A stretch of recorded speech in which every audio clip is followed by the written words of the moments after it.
Adaptability के बारे में, जो कि एक बहुत ही इम्पॉर्टेंट कैरेक्टरिस्टिक्स होना चाहिए। किस में होना चाहिए?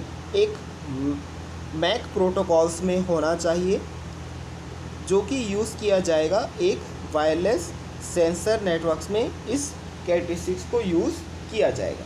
तो चलिए शुरू करते हैं। यह जो एडेप्टिबिलिटी है, यह एडेप्टिबिलिटी एक बहुत ही इम्पॉर्टेंट कैरेक्टरिस्टिक्स है। यह इम्पॉर्टेंट कैरेक्टरिस्टिक्स जो है वो एक वायरलेस सेंसर नेटवर्क्स में भी यूज़ किया जाता है।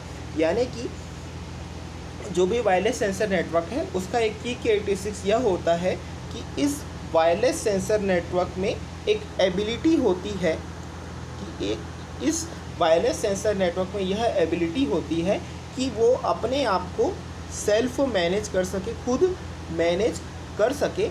और जितने भी सपोज़ नेटवर्क में कोई भी चेंजेस हो रहे हैं, उन चेंजेस के अकॉर्डिंग जो है वो अपने आप को एडाप्ट कर सके। अब ये जो चेंजेस हो सकते हैं, ये चेंजेस कहाँ पे हो सकते हैं? ये चेंजेस हो सकते हैं नेटवर्क में हो सकते हैं, और पर्टिकुलरली यदि हम स्पेसिफिकली बात करें तो ये चेंजेस हो सकते हैं टोपोलॉजी में चेंजेस हो सकते हैं, यानी कि किस तरीके का नेटवर्क आर्किटेक्चर यूज़ हो रहा है उसमें चेंजेस हो सकते हैं। साथ ही साथ नेटवर्क के साइज़ में चेंजेस हो सकते हैं, large network, small network, medium size network, ठीक है। साथ ही साथ डेंसिटी में चेंजेस हो सकते हैं, यानी कि कितने नंबर ऑफ़ डिवाइसेस यूज़ हो रहे हैं नेटवर्क्स में। इसके अलावा नेटवर्क के ट्रैफिक कैरेक्टरिस्टिक्स में चेंजेस हो सकते हैं, हैवी ट्रैफिक, मीडियम ट्रैफिक, लो ट्रैफिक, ठीक है।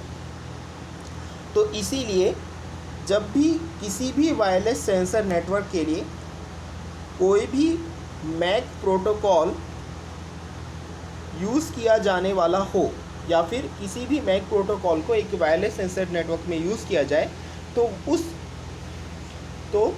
उस मैक प्रोटोकॉल में एडाप्टेशन का फीचर होना चाहिए इस तरीके के चेंजेस के लिए। यानी कि कौन कौन से चेंजेस हमने बताए थे नेटवर्क से रिलेटेड चेंजेस के लिए एडाप्टेशन का फीचर होना चाहिए मैक प्रोटोकॉल्स में, ठीक है। ये चेंजेस जो हमने बताए थे वो थे जैसे कि टोपोलॉजी, नेटवर्क साइज, डेंसिटी और ट्रैफिक कैरेक्टरिस्टिक्स।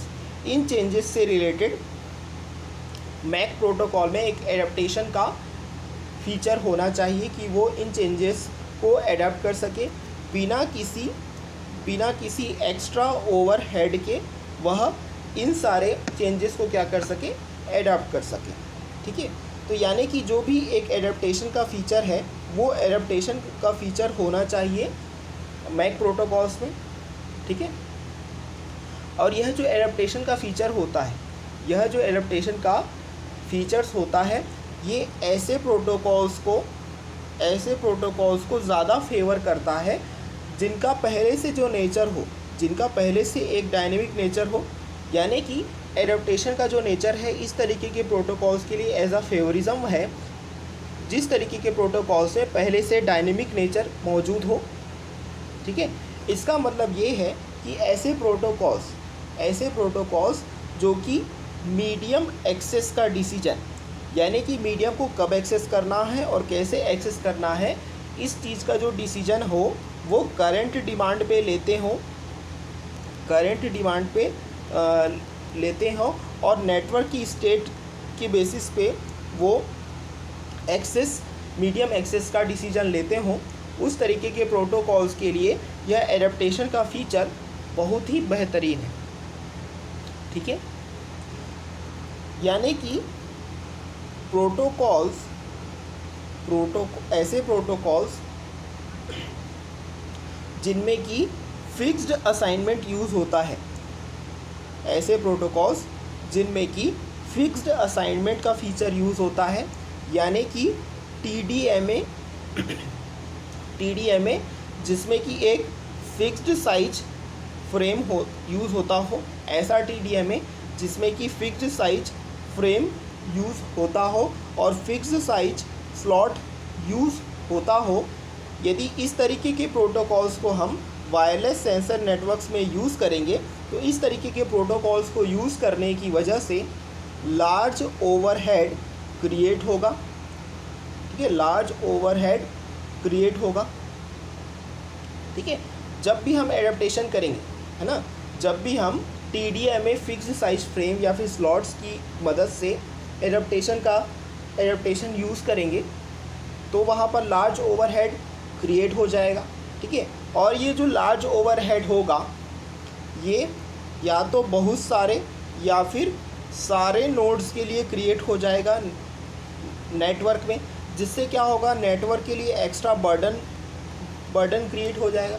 तो इसलिए हमको वायरलेस सेंसर नेटवर्क्स में ऐसा मैक प्रोटोकॉल यूज़ करना है जिसमें कि डायनेमिक असाइनमेंट हो, ठीक है, जिसमें कि डायनेमिक असाइनमेंट हो और वहाँ पर जो एक्सेस मीडियम का जो डिसीजन हो, एक्सेस मीडियम का जो डिसीजन हो वो करंट डिमांड पे ही लिया जाए।